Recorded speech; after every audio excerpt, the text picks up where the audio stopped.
우리는 삶의 기본, 현실을 인정해야 하는데 그중 하나가 상반된 것에 서로 끌린다는 점입니다.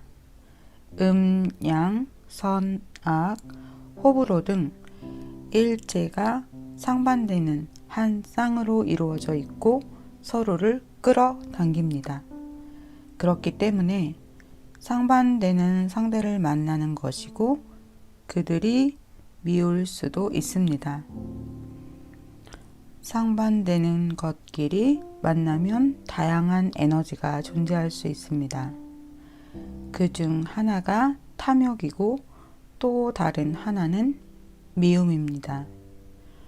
미움은 전멸을 부르고 탐욕은 배가 됩니다.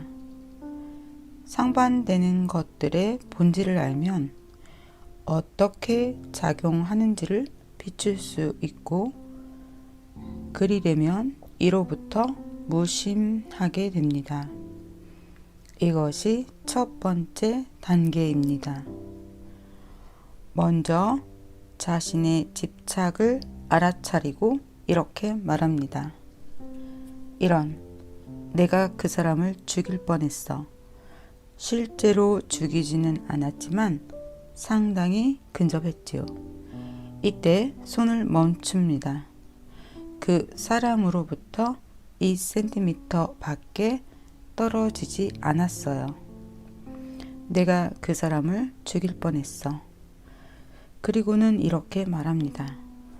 나한테 무언가 문제가 있어. 자비롭고 현명해야지. 긍정적인, 도덕적인, 윤리적 가치를 반영해야 돼. 제대로 인간 구실을 해야 하는데 도대체 난 뭐지? 살인기계잖아. 그렇게 되면 내부의 작업이 필요하다는 것을 깨닫게 됩니다. 우리에게 해야 할 숙제가 있고 그 숙제를 끝내면 이러한 감정, 살인자의 본능이 없어집니다.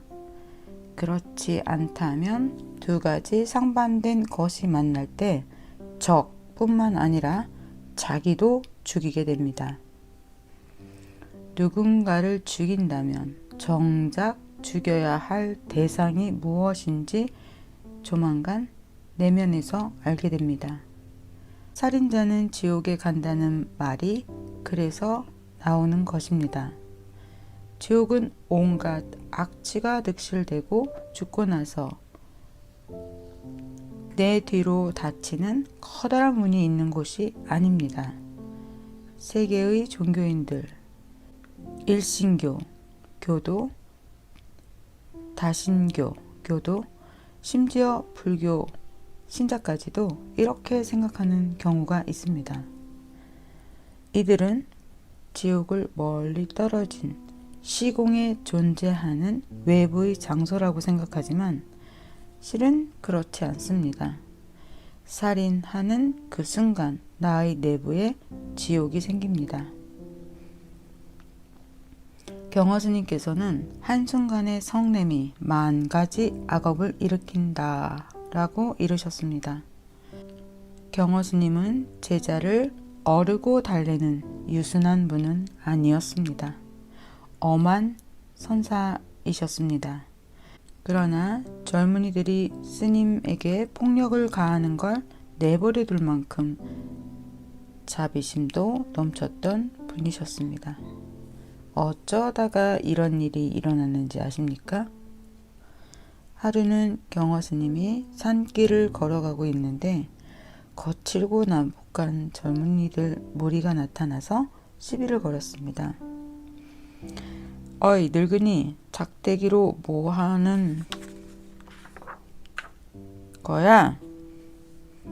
어이 늙은이, 작대기로 뭐하는 거야? 그 작대기를 갖고서 대체 뭐하는 거냐고? 우리를 치려고? 꿈도 꾸지 마. 그러니까 그 작대기로 당신을 패는 건 어때? 경허스님이 대답했습니다. 내 몸을 칠 수는 있어도 나를 칠 수는 없소.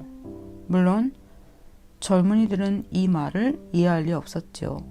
그리고는 경호 스님을 때리기 시작했습니다. 스님은 그 자리에서 그저 맞기만 했고 젊은이들은 어이 영감, 아픈 걸 못 느끼나 봐? 라고 되물었습니다. 내 몸을 때릴 수는 있어도 나를 때릴 수는 없어. 이에 젊은이들은 스님을 흠씬 두들겨 팼습니다. 이후에 스님은 제대로 걷지도 못할 만큼 다쳤습니다. 그러나 끝까지 젊은이들에게 내 몸을 때리기는 했지만 나를 때리지는 못했소 라고 말했습니다. 이렇게 감정에 대처하면 감정은 나에 대한 지배력을 잃습니다. 나는 지금 이렇게 느끼지만 내가 자신은 아니라는 거죠. 그러나 수행을 하지 않으면 자신의 감정을 소화하지 못하면 감정은 사령관을 따르는 군대처럼 한순간에 하나로 결집되어 분노가 되고 파괴 현상을 일으킵니다. 또 다른 문제는 탐욕입니다. 눈부시게 아름다운 사람을 봤는데 나는 이미 약혼했거나 미래를 약속한 몸이라면 마음이 이렇게 말합니다. 이 사람은 나은데 훨씬 나아. 난 정말 여기서부터 탐욕이 결합됩니다. 이 역시 파괴적일 수 있습니다. 내가 누군가를 치면 또 다른 누군가가 같은 방식으로 나를 차버릴 테니까요. 상대가 내게 온 것은 자신의 업, 자신의 인연 때문임을 보아야 합니다. 자신의 업으로 인해 이러한 끌림이 있게 됩니다. 하나가 또 다른 하나를 이끌어 드립니다. 상대를 이끌었던 주체는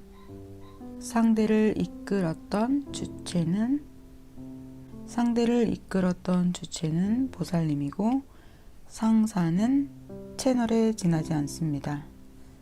제 말을 못 믿겠죠? 문제는 내 상사야. 내 상사가 잘못한 것이라고. 그렇지 않습니다. 상사는 게임의 한 부분일 뿐입니다.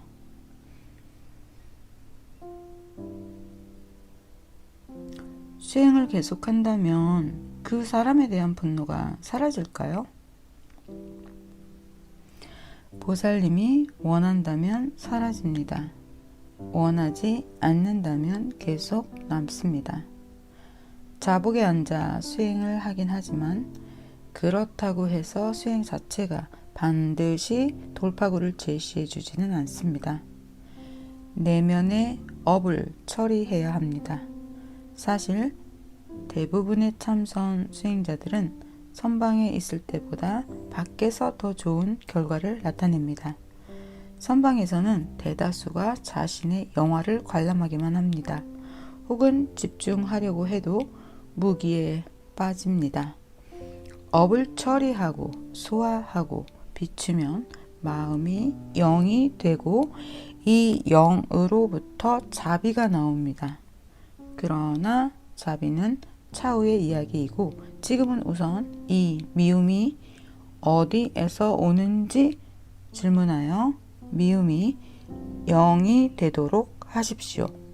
미움은 그 사람의 행동에서 발생되나요? 물론 보살님은 그 사람의 행동, 그 사람의 문제라고 말하겠지요. 내 문제가 아닌 그 사람의 문제라고 말입니다. 이런 식이니 옳게 처리하지 못하는 것입니다. 내부에서 답을 찾으면 답이 나옵니다. 자기 자신을 바꿀 수 있으니까요. 그러나 상대방에게서 답을 찾고자 한다면 그 어디에서도 찾을 수 없습니다. 그 사람을 바꿀 수는 없기 때문입니다. 상대방을 바꾸고 싶은 마음이 크면 클수록 상대는 버티면서 보살님이 멍청하다고 생각할 것입니다. 그 사람에게서 불가능한 것을 얻으려 하니까요. 상호적이라는 생각이 들지 않습니까? 상대방을 싫어하면 상대방도 보살님을 싫어할 확률이 높습니다. 그렇죠? 좋아요. 그러니 자신을 바꾸십시오.